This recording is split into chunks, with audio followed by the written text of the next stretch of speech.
Olá, veja os destaques do portal da Assembleia. Na primeira sessão plenária da semana, os deputados debateram sobre feminicídio e acessibilidade na Assembleia Legislativa.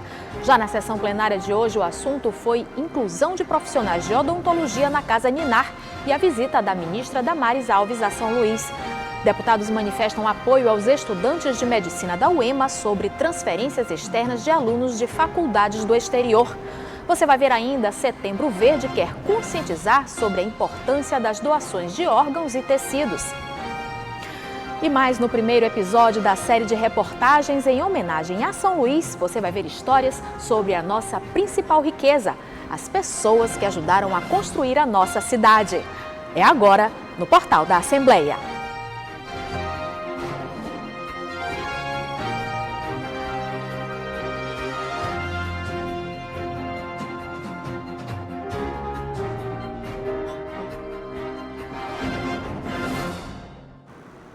Na primeira sessão plenária da semana, os deputados debateram sobre as ações da Procuradoria da Mulher na ALEMA para combater casos de violência e a ordem de serviço que garante mais acessibilidade na Assembleia Legislativa.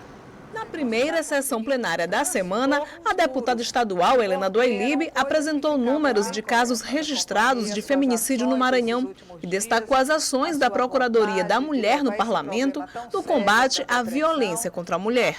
Toda essa questão do feminicídio, depois da Lei Maria da Penha, ganhou outro tratamento. Porém, ainda há muito a fazermos para que efetivamente possamos ganhar a guerra contra o feminicídio e violência contra as mulheres, pois, na realidade, ganhamos apenas algumas batalhas. O deputado estadual Fernando Pessoa destacou a lei de sua autoria que tornou o festejo de São Raimundo Nonato, realizado na cidade de Tuntum, em patrimônio cultural e material do Maranhão. Estivemos na cidade de Tuntum, onde prestigiamos o encerramento do festejo de São Raimundo Nonato, onde, seu presidente, eu tive a oportunidade de acompanhar a missa que é realizada dia 31 de agosto, que é a missa do vaqueiro da cidade de Tuntum, onde nessa oportunidade eu estive a entregar simbolicamente a Lei 11.090 de 2019, de nossa autoria, onde o festejo de São Raimundo Nonato passa a ser patrimônio cultural e material do Estado do Maranhão.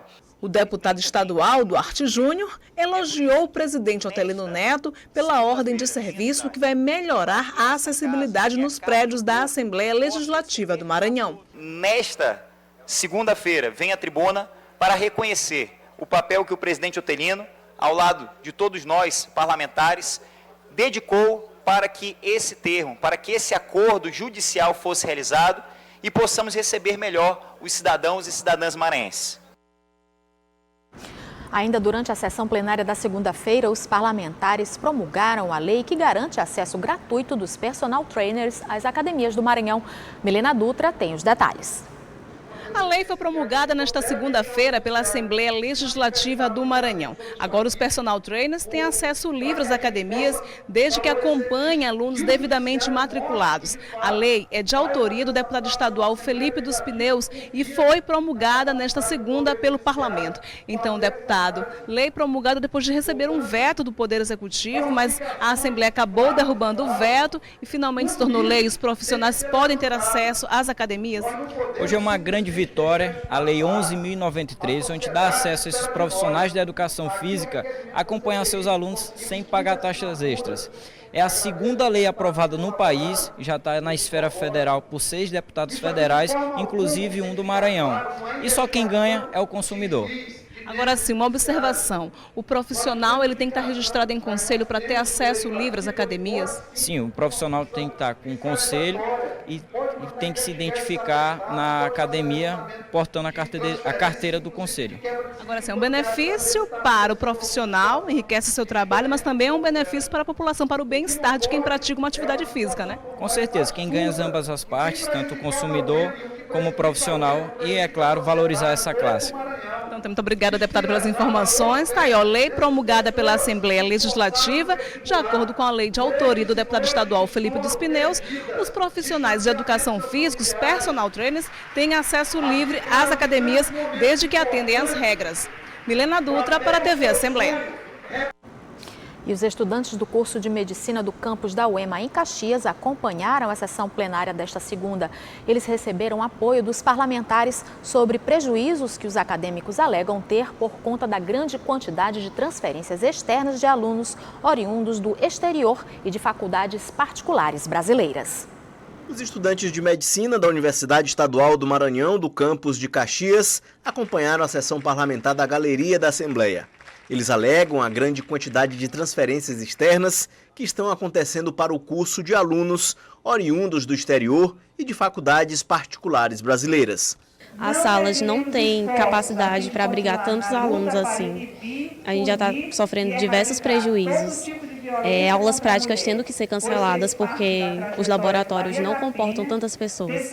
Os estágios também vão ser bastante prejudicados, porque em hospitais a gente não pode rodar assim em um grande número de grupos. O deputado Dr. Iglesias subiu à tribuna e sugeriu a criação de uma CPI, Comissão Parlamentar de Inquérito, para investigar as transferências externas para o curso de Medicina de Caxias. Nós fizemos a proposição de uma CPI aqui na Assembleia, chegamos a ter 15 assinaturas, alguns colegas retiraram infelizmente, mas a gente entende que houve uma mudança de posicionamento, mas nós conseguimos a vitória. Qual foi? O Conselho, hoje o Tribunal de Justiça, a Corregedoria, instaurou a sindicância, destacou 2 juízes para irem a Caxias para analisar todos os autos de todos os processos, de todas as liminares, para que a gente possa ver se de fato essas irregularidades processuais procedem ou se de fato elas não impactam nas decisões. O deputado César Pires, que já foi reitor da Universidade Estadual do Maranhão, também se posicionou na discussão e garantiu apoio aos acadêmicos. O que eu mais fiquei satisfeito foi que os alunos não aceitaram esse estado de coisas e denunciaram. E demos eco aqui na casa. E agora o Tribunal de Justiça tomou um comportamento que eu achei extremamente relevante, elegante e ágil, quando abriu sindicância para poder apurar todos esses procedimentos. E está encaminhando 2 juízes, me disse o desembargador Marcelo Carvalho agora, há pouco falei com ele, e me disse também que vai levar a fundo e que vai nos ouvir, esperando apenas pelas prerrogativas que nós temos de escolher data e horário para ele pessoalmente nos ouvir em relação a isso. Durante a sessão, o presidente da Assembleia, deputado Otelino Neto, falou do apoio do parlamento a essa demanda dos estudantes de medicina de Caxias. Nós não caminharemos com CPI, provavelmente, porque existe um entendimento predominante de que quem tem que apurar possíveis desvios de conduta de magistrados é o próprio Poder Judiciário, através da Corregedoria, através do CNJ. Agora, a Assembleia, como agente político, já está dando repercussão à causa, inclusive aqui na tribuna da Casa, e dará todo o suporte necessário para que os estudantes de medicina da UEMA de Caxias possam ter os seus anseios atendidos. Já na sessão plenária de hoje, os deputados debateram sobre a inclusão de profissionais de odontologia no projeto Casa Ninar e a homenagem à ministra da Família, Mulher e Direitos Humanos, Damares Alves. O repórter Joelson Braga tem mais detalhes. Boa tarde, Joelson.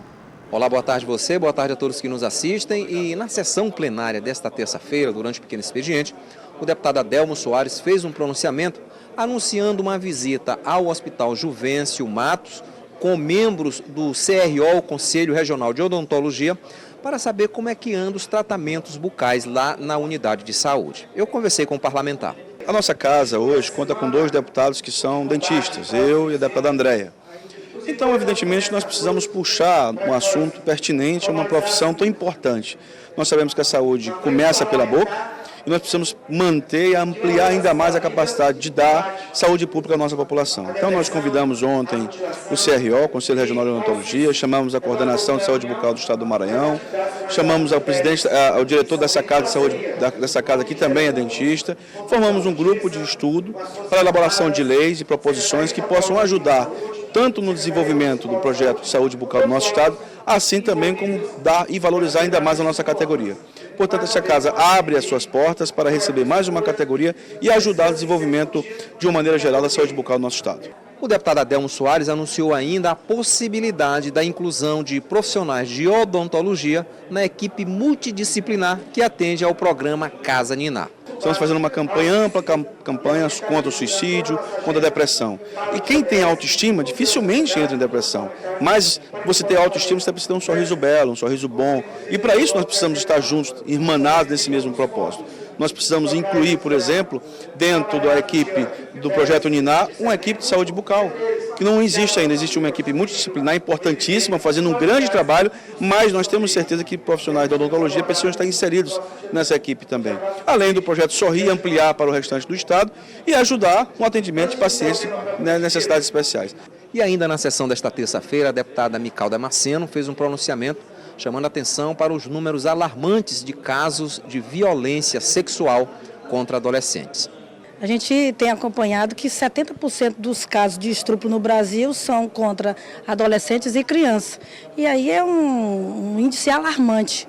E com isso, a nossa querida ministra Damares vai vir ao Maranhão e, juntamente com a Secretaria de Estado da Mulher, a Ana do Gás, vai assinar um termo de cooperação técnica que chama o Programa de Criança Protegida, para que possa capacitar, né, os profissionais, os agentes de segurança pública. São vários profissionais que podem ajudar para que possa proteger nossas crianças. E a deputada Mical Damasceno anunciou ainda que neste mês de setembro a Assembleia Legislativa irá homenagear a ministra da Mulher, Damares Alves. Ela falou sobre isso.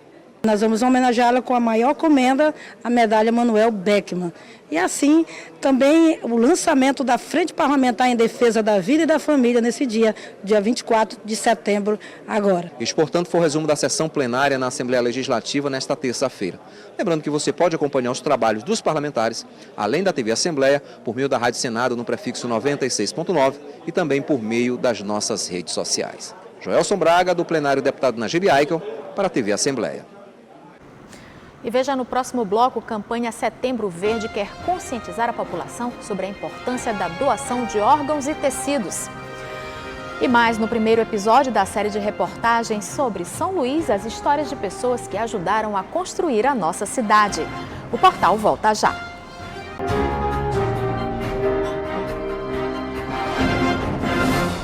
De acordo com os dados da Coordenação Estadual de Transplantes, atualmente mais de 700 pacientes maranhenses estão na fila aguardando por um rim, fígado ou córnea. E essa espera é decisiva para a vida dessas pessoas.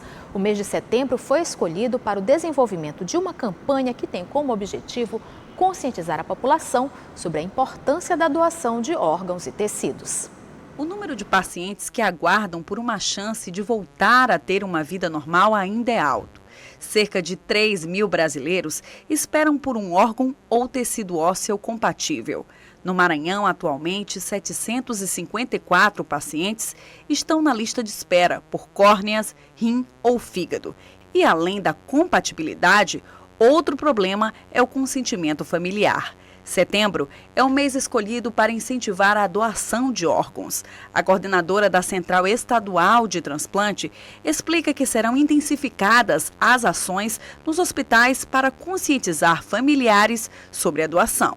A gente combate a desinformação com atividades educativas. E essa campanha desse ano, Setembro Verde, nós vamos pautar nas comunidades de saúde. Vamos levar essa informação para dentro dos hospitais, das unidades, porque é lá que se encontra o doador.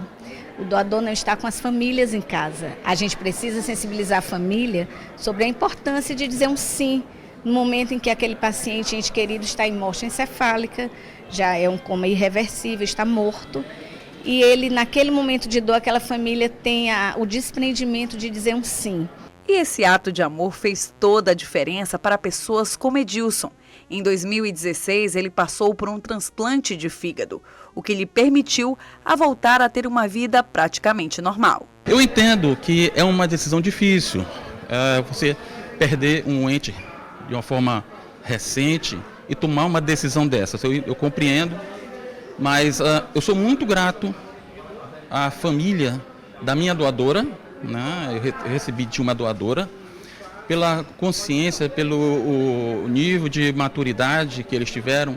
E é isso que um transplantado sente, é aquela sensação de alegria por ter encontrado uma família, um doador, né, que lhe propiciou a oportunidade de viver, de continuar a viver. O Maranhão já conta com uma estrutura adequada para a realização de transplante de córnea, rim e fígado, como explica o secretário de Estado da Saúde. O Maranhão está preparado, a gente, a partir de 2017, trouxe esse arcabouço todo aqui para a Secretaria de Estado da Saúde, ficava antigamente no Hospital Universitário, que não teve mais condições de fazer, e hoje a gente tem essa captação envolvida aqui no Hospital Carlos Macieira, que é um hospital de referência, é um hospital de alta complexidade do Estado, que tem condição de fazer isso. Então a gente pede para todas as famílias que possam fazer essa doação, que possam dizer sim nesse momento de dor, para que a gente possa ajudar outras pessoas. É importante lembrar que qualquer pessoa saudável pode doar rim, medula e parte do fígado ou pulmão. Doadores mortos só poderão ter os órgãos retirados com morte encefálica comprovada. E em todos os casos, o que vai realmente contar é o amor ao próximo e a certeza de estar ajudando a salvar uma vida. O Ministério da Saúde anunciou a liberação de R$ 2.700.000 destinados ao financiamento mensal de 20 leitos de unidade de terapia intensiva no Maranhão. O valor vai para o Hospital Regional da Baixada Maranhense, Dr. Jackson Lago, em Pinheiro, e para o Hospital Regional Tomás Martins, em Santa Inês, que atendem também pacientes de outros 39 municípios. Os novos leitos são destinados a pacientes adultos graves e serão habilitados nos 2 hospitais que atendem 100% pelo Sistema Único de Saúde. Na semana em que São Luís completa 407 anos de fundação, a TV Assembleia preparou uma série de reportagens que vai contar histórias dos 4 cantos da ilha. No primeiro episódio, você vai ver que a beleza da cidade, patrimônio da humanidade, não está apenas nos prédios e casarões coloniais do centro histórico, mas principalmente nas pessoas que há 4 séculos ajudam a construir cada pedacinho dessa cidade.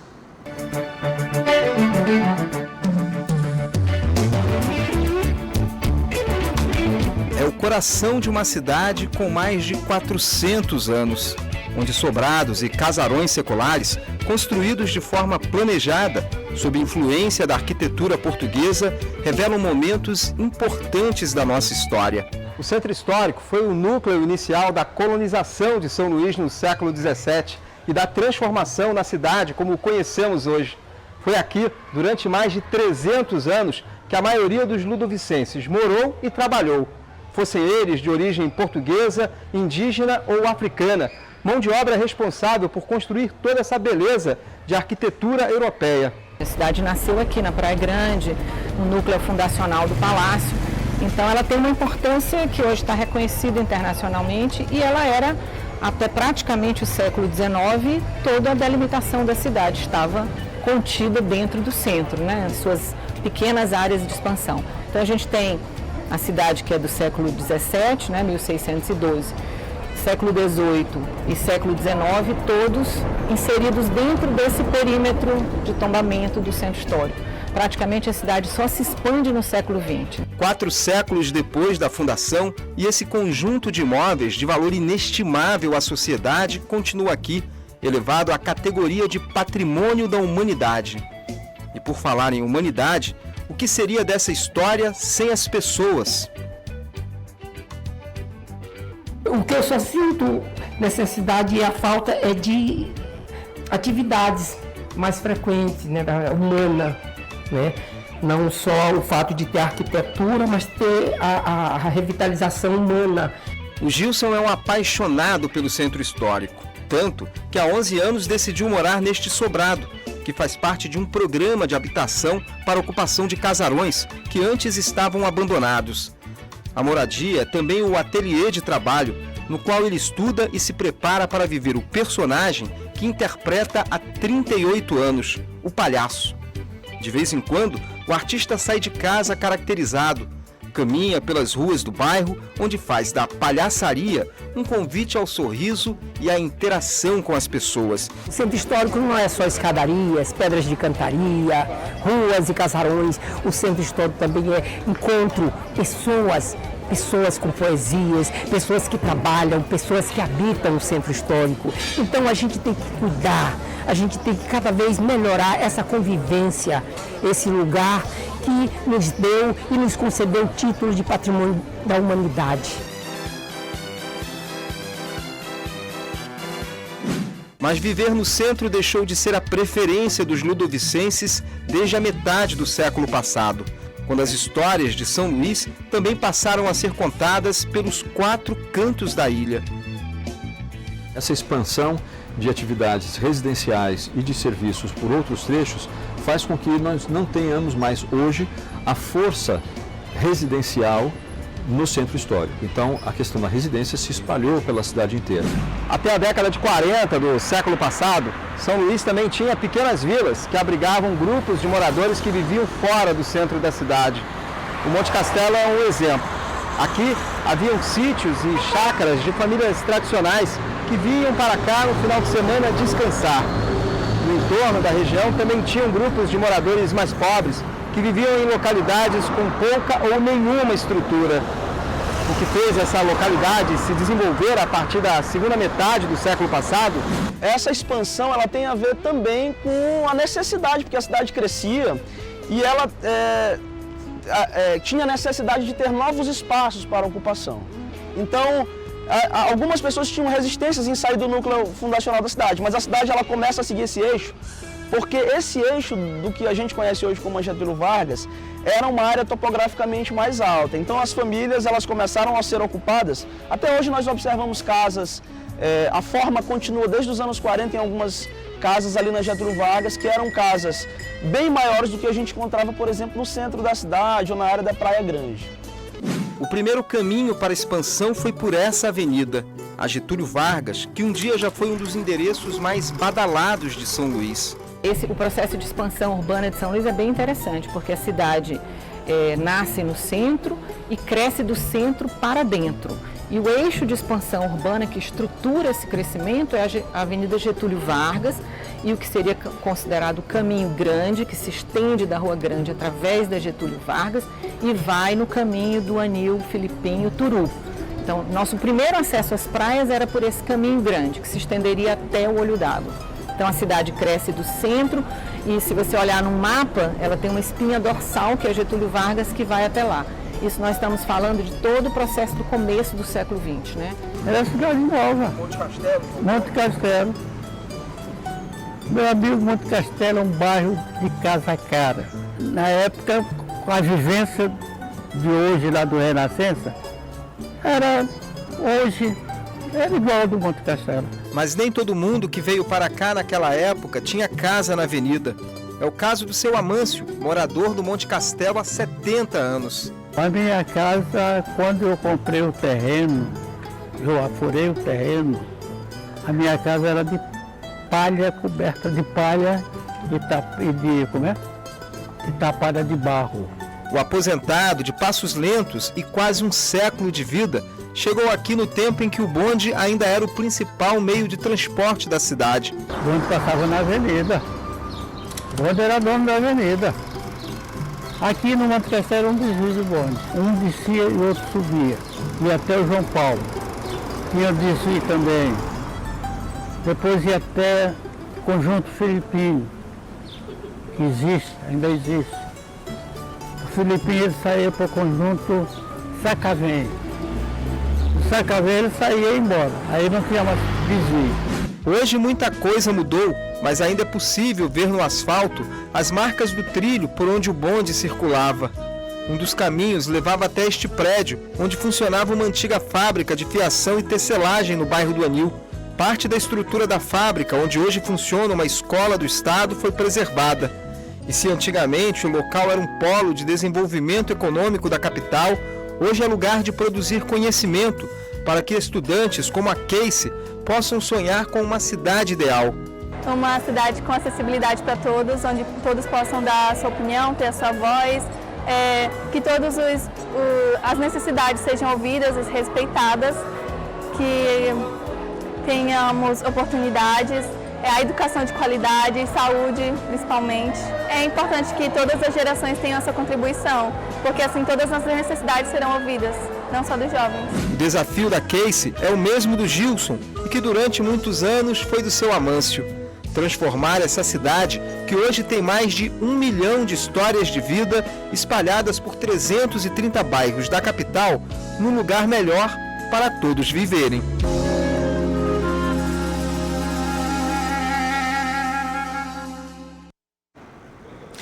E amanhã o nosso passeio é pela região do Itaquibacanga, mais precisamente no Anjo da Guarda, onde você vai conhecer a beleza e o poder das periferias de São Luís. E o Portal da Assembleia fica por aqui. Para rever as reportagens de hoje, acesse o site al.ma.leg.br/tv. Uma ótima tarde para você e até amanhã.